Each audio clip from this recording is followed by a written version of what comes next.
Bonjour à tous et bienvenue dans cette nouvelle vidéo, je suis super contente de vous retrouver aujourd'hui. Et aujourd'hui on va parler de quelque chose... Bonjour.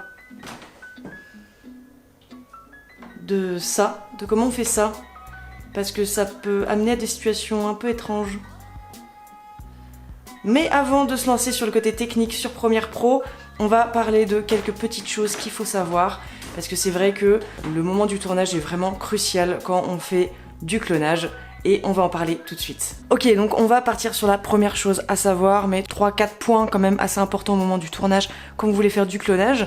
La toute première chose, c'est la caméra doit être fixe. Si vous partez sur une caméra portée, ça va être même impossible, je pense, de raccorder, sauf si vous faites après en post-prod sur After Effects des choses beaucoup plus poussées, mais sur Premiere, quand vous voulez faire un clonage vraiment basique, partez sur un plan fixe. Ce qui est lié avec ça également, du plan fixe, c'est laisser toujours une distance entre les deux personnages, les deux clones. C'est-à-dire que il faut que vous ayez de la place entre les deux pour avoir du mouvement, pour pouvoir couper entre les deux, comme vous le verrez sur Premiere Pro, il faut cutter, faire un recadrage, et en fait ça permet d'éviter qu'il y ait une main, par exemple mon clone est juste à côté de moi, et si je mets la main vers mon clone, qu'elle soit coupée par le recadrage en fait. Donc ça vraiment, faites très attention, laissez une distance de sécurité entre les deux clones pour pouvoir bien cutter entre les deux. Troisième chose à penser au tournage, c'est la lumière. Il faut que vous ayez une lumière contrôlée. C'est très compliqué de faire ça dehors, parce que la lumière est très changeante, surtout si vous êtes en plein soleil et qu'il y a des nuages qui passent devant. Quand c'est un ciel plutôt blanc, vraiment très nuageux, là il y a moins de soucis, mais quand même vous allez avoir des variations de lumière, donc je vous conseille de faire ça en intérieur avec une lumière contrôlée, où vraiment vous savez qu'il n'y aura pas de changement, comme ça vous n'aurez pas la marque entre les deux. Je vais vous montrer des exemples tout à l'heure sur Premiere. Mais du coup, c'est compliqué quand on a la marque. Même si c'est possible de faire un contour progressif pour éviter de voir cette nuance. Moi, je vais vous montrer comment faire parce qu'il y a toujours une petite nuance. Donc, je vous montrerai ça quand on sera sur Premiere. Et ce qui va aussi avec, c'est faites attention à la mise au point. Au début, on se dit, je vais faire la mise au point sur mon personnage qui est au premier plan et la mise au point sur le personnage qui est au deuxième plan. Sauf que le problème, c'est quand vous allez raccorder, eh ben, le bureau qui est derrière, qui est censé être... dans le même plan, entre guillemets, va pas avoir la même mise au point. Il va y avoir une mise au point floue, une mise au point nette. Donc ça va pas aller.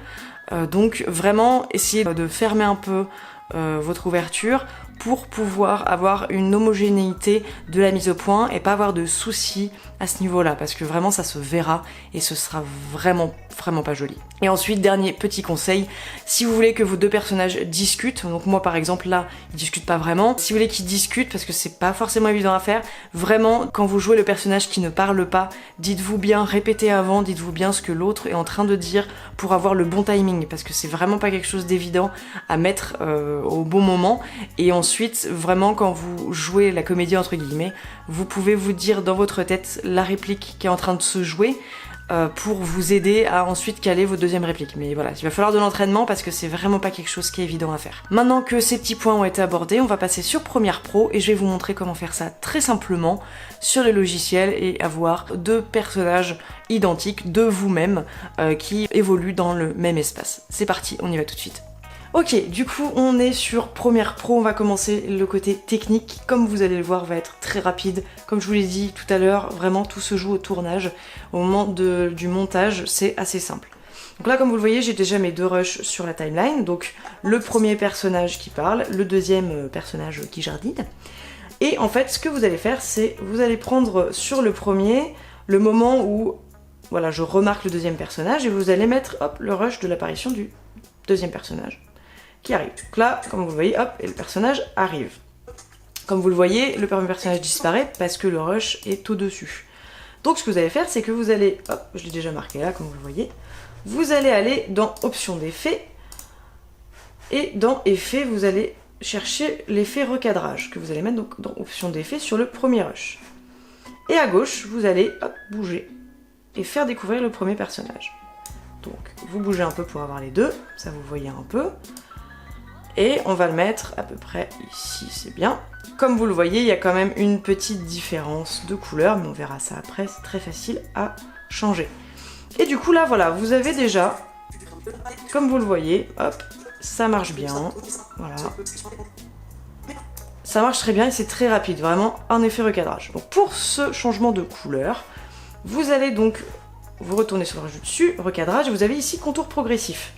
Le contour progressif, et vous l'augmentez, et comme vous le voyez, comme par magie, hop, on voit beaucoup moins la différence, on verra juste la différence ici, forcément au changement, au moment où le premier plan, le deuxième personnage va arriver.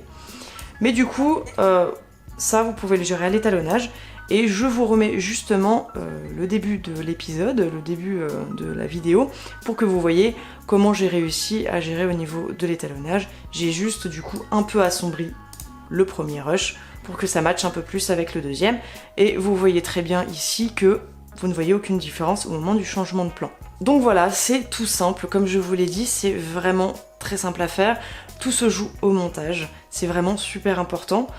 J'espère que cette vidéo vous aura plu, n'hésitez pas à le tester de votre côté et à m'envoyer vos résultats, je serai ravie de regarder ça. Moi en tout cas j'ai pris beaucoup de plaisir à faire cette vidéo parce que ça m'a fait marrer. J'espère donc que ça vous a plu, si c'est le cas n'hésitez pas à mettre un petit pouce bleu, à vous abonner si vous n'êtes pas abonné parce que ce serait dommage de rater les autres vidéos. Et sur ce, je vous dis à très bientôt dans le studio de Caro. Salut!